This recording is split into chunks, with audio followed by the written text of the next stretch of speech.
और breaking news इस बीच आपको बता दें, पीएम मोदी का यूपी और उत्तराखंड का दौरा। वाराणसी में मॉरिशस के पीएम के साथ आज बैठक करेंगे। पीएम मोदी का यूपी और उत्तराखंड का दौरा। वाराणसी में आपको बता दें, मॉरिशस के पीएम के साथ बैठक करेंगे। और बड़ी खबर आपको बता दें, नेपाल में सुशीला कार्की होंगे अंतरिम प्रधानमंत्री। काठमांडू के मेयर बालेन शाह ने किया समर्थन। संसद भंग कर अंतरिम सरकार गठित करने की मांग।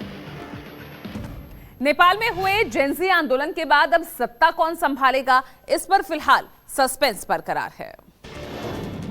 काठमांडू के मेयर बालेन शाह ने पूर्व प्रधान न्यायाधीश सुशीला कार्की को अपना पूरा समर्थन दिया है। बालेन शाह ने कहा कि नेपाल विशेष हालात से गुजर रहा है और अंतरिम सरकार का गठन होना चाहिए, जिसका काम केवल नए चुनाव कराना होगा। शाह ने जल्दबाजी में नेतृत्व संभालने वालों से धैर्य रखने की अपील की और राष्ट्रपति से संसद भंग कर अंतिम सरकार तुरंत बनाने का आग्रह किया। वहीं नेपाल सेना ने काठमांडू में शुक्रवार 12 सितंबर तक कर्फ्यू की घोषणा कर दी है।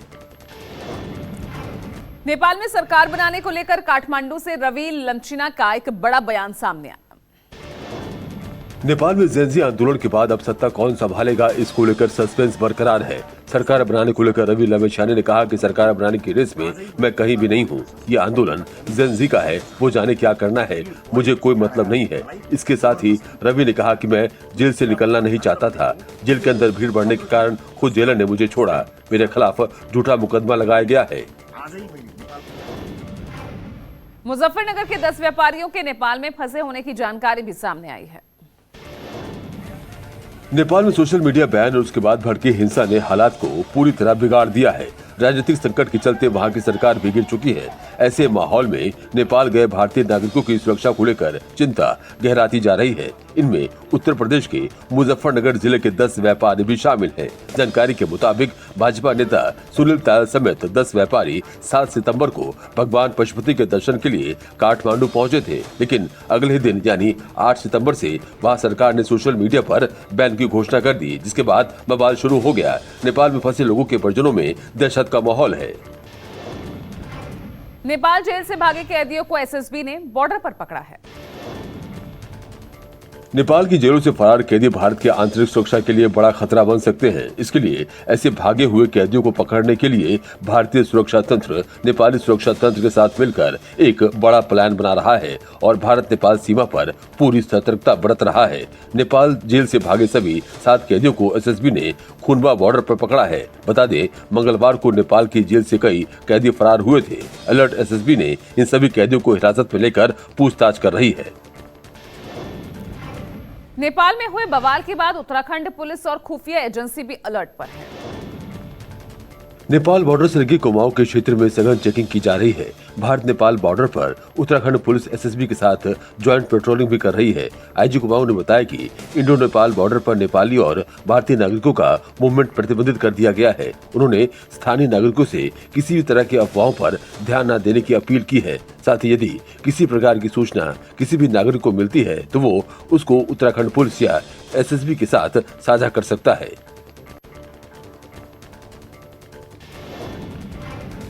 नेपाल में चल रहे हंगामे को देखते हुए बलरामपुर प्रशासन अलर्ट पर है। नेपाल में जारी हिंसक प्रदर्शनों के कारण भारत नेपाल सीमा पर सुरक्षा बढ़ा दी गई है। बलरामपुर की सीमा पर विशेष निगरानी की जा रही है। पुलिस, पीएससी और एसएसबी की संयुक्त टीमें लगातार गश्त कर रही हैं। सभी चेक पोस्टों पर पैदल गश्त के साथ गहन चेकिंग की जा रही है। सीमा से आने जाने वाले हर व्यक्ति और वाहन की जाँच की जा रही है। नेपाल में चल रहे हंगामे को लेकर बिहार की भारतीय नेपाल सीमा पर सुरक्षा बल अलर्ट पर है। वाल्मीकि नगर बॉर्डर पर एसएसबी के जवानों के साथ पुलिस बल की तैनाती बढ़ा दी गई है। अधिकारियों ने बॉर्डर चौकियों का निरीक्षण कर जवानों को सतर्क रहने का सख्त निर्देश दिया है। साथ ही संदिग्ध गतिविधियों पर नजर बनाए रखने और किसी भी परिस्थिति से निपटने की तैयारी रखने को कहा है। सीमा पर आने जाने वाले लोगों की गहन जाँच की जा रही है। प्रशासन की ओर से स्थानीय लोगों से अपील की जा रही है कि फिलहाल अनावश्यक रूप से नेपाल की ओर आवाजाही न करें।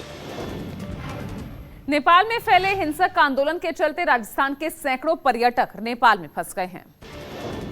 नेपाल में पिछले 3 दिनों से हिंसा उपद्रव का दौर जारी है। जयपुर के करीब 700 और उदयपुर के 35 लोग नेपाल में फंसे हैं। वहीं काठमांडू एयरपोर्ट पर भी राजधानियों के कई ग्रुप फंसे हुए हैं। इनमें उदयपुर से आए 31 लोग भी शामिल हैं। पर्यटकों का कहना है कि हालात इतने तनावपूर्ण है कि होटल से बाहर निकलना भी मुश्किल हो गया है। भारतीय दूतावास ने इन पर्यटकों को वहीं रुकने और हालात सामान्य होने तक इंतजार करने की सलाह दी है।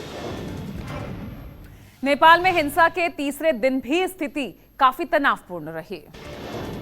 बिहार के जोगबनी सीमा पर एसएसबी और पुलिस तैनात है। जोगबनी के बाहर नेपाल जाने वाली लगभग 300 से ज्यादा मालवाहक गाड़ियां सड़क पर खड़ी हैं, जिनमें सैकड़ों की संख्या में ड्राइवर और खलासी परेशान हैं। चालकों ने बताया कि उनके वाहन में नेपाल का माल लोड है। उन लोगों को नेपाल माल लेकर जाना था। इंटीग्रेटेड चेक पोस्ट से वाहनों को अंदर लिया गया था, लेकिन सुबह सभी वाहनों को बाहर निकाल दिया गया।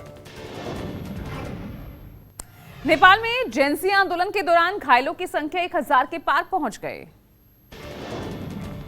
जानकारी के मुताबिक आंदोलन के दौरान घायल 713 लोगों को अस्पताल से छुट्टी मिल चुकी है। मरने वालों की संख्या 30 हो गई है। 55 लोगों को अन्य अस्पतालों में रेफर किया गया है, जबकि 253 नए भर्ती हुए हैं। ज्यादातर घायल सिविल अस्पताल में हैं।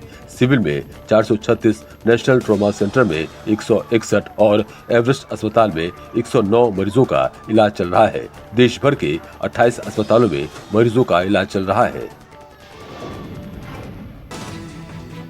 मुंबई में एक्शन में आबकारी विभाग शराब की बोतलों में मिलावट करने वाले 3 आरोपियों को गिरफ्तार किया गया। आधी बोतलों को खाली कर पानी मिलाकर बेचा जा रहा था। बोतल को ऊपर से छेद कर ऊपर से छोटी पाइप से मिलाते थे पानी। बोतल से बाकी शराब निकालकर बेचते थे कर्मचारी। उत्तराखंड के हरिद्वार की रिहायशी बस्तियों में जंगली जानवरों की आवाजाही अब कोई नई बात नहीं। स्थानीय निवासी इसे अपनी नियति मानकर अब जीने पर मजबूर हैं।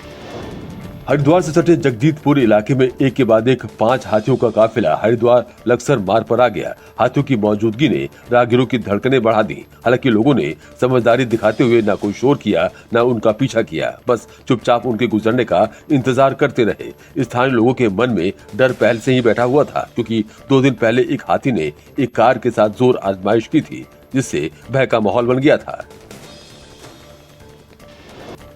और देखिए, इस बीच बड़ी खबर आपको बता दें, नेपाल में दुनिया के इतिहास की सबसे बड़ी जेल ब्रेक हुई है। यानी एक ही दिन में 15,000 से ज्यादा कैदी जेल से फरार हो गए। भागने वाले कैदियों में आपको बता दें, जो कैदी हैं उन पर मानव तस्करी के केस चल रहे हैं और जेल पर प्रदर्शनकारियों के हमले के बाद ये फरार हुए कैदी, एक ही दिन में करीब 15,000 कैदी भाग निकले।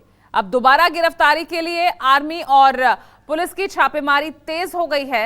ये देखिए, तस्वीरें भी सामने आई है कि इस तरह से एक ही दिन में 15,000 कैदी भाग निकले। ये देख सकते हैं आप, उनके हाथों में बकायदा उनका सामान भी है और सामान के साथ 15,000 कैदी नेपाल की जेलों से भागे हैं। ये सब कुछ हुआ है जेएनजी आंदोलन की आड़ में और सबसे बड़ी जेल ब्रेक इसे दुनिया के इतिहास में बताया जा रहा है। 15,000 कैदी एक ही दिन में जेलों से भागे हैं। वीडियोस भी सामने आए हैं। अब आर्मी भी सतर्क है, पुलिस सतर्क है और लगातार इनकी धरपकड़ के लिए छापेमारी जगह जगह की जा रही है। तो ये एक तरह से दुनिया के इतिहास में ये सबसे बड़ी जेल ब्रेक कही जाएगी, क्योंकि एक ही दिन में जेलों से 15,000 कैदी भाग निकले। बकायदा देखिए, ये वीडियो भी वायरल हो रहा है जिसमें ये कैदी अपने सामान के साथ देखिए किस तरह से भागते निकले हैं, किस तरह से यहां पर जेएनजी आंदोलन चल रहा था और उसी की आड़ में ये 15,000 कैदी एक ही दिन में जेल तोड़कर भागे। चलिए, अब बड़ी खबर एक बार फिर आपको बता दें, नेपाल में जहां दुनिया के इतिहास में ये सबसे बड़ी जेल ब्रेक हुई है, यहां पर एक ही दिन में 15,000 से ज्यादा कैदी जेल से फरार हो गए। ज्यादातर जो भागने वाले कैदी हैं वो मानव तस्करी के दोषी बताए जा रहे हैं। अब दोबारा गिरफ्तारी के लिए यहां आर्मी और पुलिस की छापेमारी लगातार चल रही है। वीडियोस भी कुछ सामने आए हैं जिसमें आप देख सकते हैं ये कैदी जेल तोड़कर भागते हुए।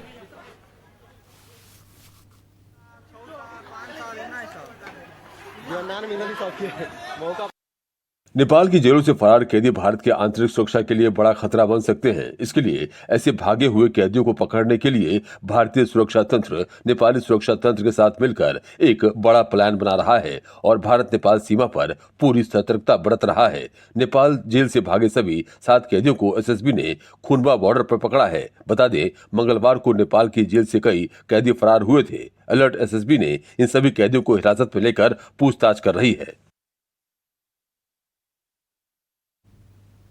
और चलिए अब खबरों में आगे बढ़ रहे हैं। शाहजहांपुर में एसएस कॉलेज के पीछे नहर में मगरमच्छ की मौजूदगी से हड़कंप मच गया। स्थानीय लोगों ने नहर में मगरमच्छ देखा तो तुरंत वन विभाग को सूचना दी। बताया जा रहा है कि बुधवार लोगों ने नहर में मगरमच्छ देखा। खबर फैलते ही सैकड़ों लोग मौके पर जमा हो गए। वन विभाग की टीम ने करीब 2 घंटे की मेहनत के बाद मगरमच्छ को पकड़कर सुरक्षित स्थान पर छोड़ दिया। बताया जा रहा है कि इस नहर में आमतौर पर बच्चे नहाने जाते हैं। सौभाग्य से मगरमच्छ के दिखने के समय कोई बच्चा नहर में नहीं था। मऊ के कोपागंज के थाना क्षेत्र में एक पेट्रोल पंप के पास तेज रफ्तार का कहर देखने को मिला। जहां तेज रफ्तार कार खड़े ट्रक में घुस गई। टक्कर इतनी जबरदस्त थी कि कार के अगले हिस्से के परखचे उड़ गए। साथ ही साथ कार में सवार एक महिला समेत 4 लोग गंभीर रूप से घायल हो गए। पुलिस ने स्थानीय लोगों की मदद से घायलों को अस्पताल में भर्ती कराया, जहां उनकी स्थिति गंभीर बनी हुई है। बताया जा रहा है कि हादसा तेज रफ्तार की वजह से हुआ। लगातार मूसलाधार बारिश हो रही है और जिसके चलते कराची शहर में हालात बेहद खराब हैं।